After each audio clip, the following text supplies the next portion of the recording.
We have the same position as Indonesia on the Palestinian, on the Al-Aqsa Mosque. Where is the hysterical reaction from the West? Where are the sanctions?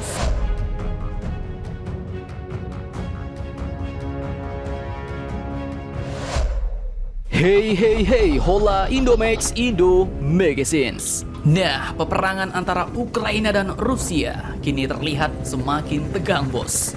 Di atas tegang, di bawah pun tegang. Di mana-mana hatiku tegang. Belum ada tanda-tanda perang akan usai.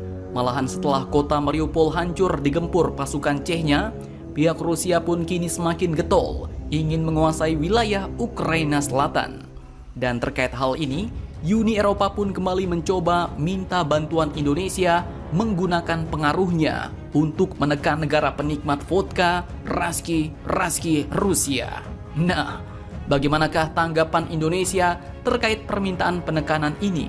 Apakah Indonesia setuju untuk menekan alias menggencet Rusia? Setelah ini kita bahas, bosku. Kemudian berita kedua kali ini juga datang dari Dubes Rusia untuk Indonesia, yaitu Ibu Lyudmila Vorobieva yang menyindir pihak-pihak barat terkait peristiwa Masjid Al-Aqsa oleh para aparat Israel baru-baru ini.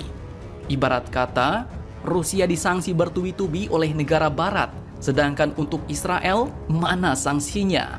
Apakah standarnya beda ya, bos? Nah, bagaimanakah berita lengkapnya? Cus! Tanpa banyak bacor, mari kita bahas berita lengkapnya satu per satu, bosku.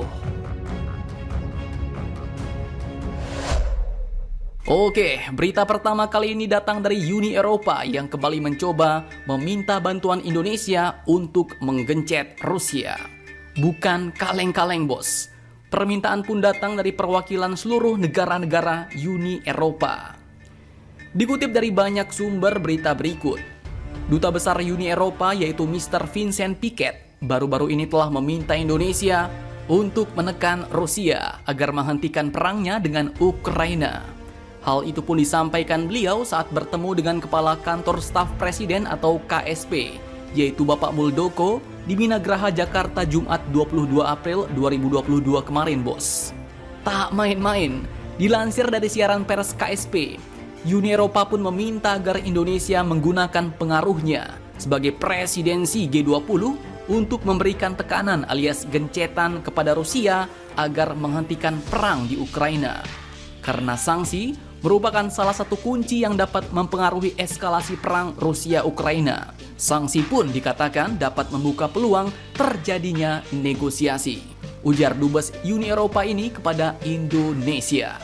Nah, artinya di sini lagi-lagi Uni Eropa meminta kita Indonesia untuk memberikan sanksi kepada Rusia. Uni Eropa ingin memanfaatkan keketuaan Indonesia sebagai presidensi negara-negara besar G20 untuk menekan Rusia, bos.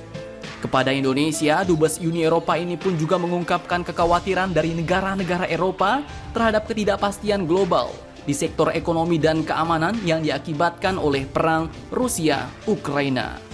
Nah, menanggapi permintaan ini, bagaimanakah sikap Indonesia terhadap perwakilan seluruh negara-negara Uni Eropa ini, bos? Setuju atau ora? Oke, menanggapi permintaan negara-negara Uni Eropa ini, Kepala Kantor Staf Presiden pun akhirnya memberikan tanggapan. Pak Muldoko pun mengatakan bahwa Indonesia akan mencatat semua kekhawatiran dan perhatian negara-negara di dunia. Beliau pun mengapresiasi seruan global dan perhatian negara mitra kepada Indonesia. Hal ini pun berarti posisi Indonesia telah memberikan peranan dan pengaruh yang signifikan di panggung dunia, ujar Pak Muldoko. Nah, menjawab Uni Eropa, Pak Muldoko pun memastikan Indonesia berada pada posisi netral dalam situasi perang Rusia-Ukraina. Artinya kita benar-benar tidak memihak salah satu pihak, bos. Kita tidak akan menekan Rusia dan juga kita tidak akan mendukung Ukraina. Pak Muldoko pun mengatakan bahwa Indonesia dihadapkan pada situasi yang sulit untuk mendukung Ukraina dan memberikan sanksi kepada Rusia.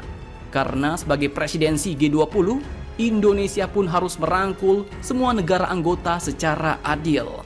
Itu artinya kita tidak akan pilih kasih, kita pukul rata. Samakan semua perlakuan terhadap negara-negara anggota G20 yang saat ini dipimpin Indonesia. Dan beliau pun kembali menegaskan bahwa Indonesia tidak memihak siapapun dalam konflik ini. Namun, Kepala Staf Presiden ini pun juga tetap menyayangkan eskalasi perang di Rusia dan Ukraina. Hanya saja dia menekankan Indonesia tetap berada dalam posisi yang mendukung perdamaian dan menentang segala macam bentuk kekerasan oleh siapapun. Jawaban yang sungguh-sungguh amat netral, bos. Indonesia tidak menekan Rusia dan juga tidak mendukung Ukraina. Itulah intinya. Tapi biar bagaimanapun, demi kemanusiaan, dari lubuk hati yang paling dalam, mari kita dukung dan doakan agar perang antara Rusia dan Ukraina ini cepat selesai dan mereka pun dapat segera pulih kembali dari luka-luka bekas baku hantam mereka, bos. Amin.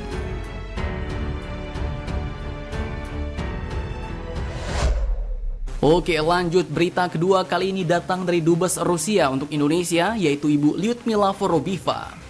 Dikutip dari CNN Indonesia, beliau pun baru-baru ini menyindir respons dari negara barat saat menanggapi tindak kekerasan aparat Israel di Masjid Al-Aqsa sejak Jumat 15 April 2022 kemarin. Ia mengatakan kami bisa melihat standar ganda di barat bekerja. Serangan terbaru di Masjid Al-Aqsa, di mana reaksi histeris barat, di mana sanksinya. Kamu tahu standar ganda? Kata Vorobiva saat ditanya soal hubungan antara Rusia dengan Palestina. Nah, menurut kalian gimana nih, bos? Apakah reaksi-reaksi keras yang dilontarkan oleh Mama Rika and the Gang hanya berlaku untuk pihak-pihak yang berlawanan dan lawan-lawan politiknya seperti Rusia dan juga China? Saat awal-awal Rusia menggeber Ukraina dengan latihan-latihan militer di sepanjang perbatasan, pihak barat pun sudah mencak-mencak, bos. Kemudian saat operasi militer baru dimulai, Rusia pun langsung digempur dengan berbagai sanksi-sanksi barbar. Sedangkan jika melihat kejadian baru-baru ini di Al-Aqsa, Palestina, pihak barat pun ternyata sunyi senyap. Entah itu berusaha mendamaikan kedua negara atau menegur salah satu pihak yang ternyata bersalah, tapi hal itu pun tidak dilakukan sama sekali. Nah, dalam kesempatan itu, Vorobiva pun menyampaikan bahwa Rusia telah mendukung Palestina sejak lama. Kami telah mendukung Palestina sejak lama, dan kami memiliki posisi yang sama terkait Palestina dengan Indonesia. Bahwa isu yang tertunda ini harus diselesaikan berdasarkan solusi dua negara. Itulah yang diminta Indonesia selama ini terkait masalah perbatasan Palestina dan negara Israel. Solusinya harus dari dua negara, bos, dan tidak boleh hanya menggunakan cara salah satu pihak. Nah, bagaimana menurut kalian kali ini tentang standar ganda negara-negara barat yang diungkapkan oleh Duta Besar Rusia ini, bos? Silahkan kalian cocor-bacor di kolom komentator. Akhir kata seperti biasa Admin ucapkan, tetaplah kalian barbar dan jangan santuy terus demi Indonesia maju. Salam Indomax, Indo Magazines.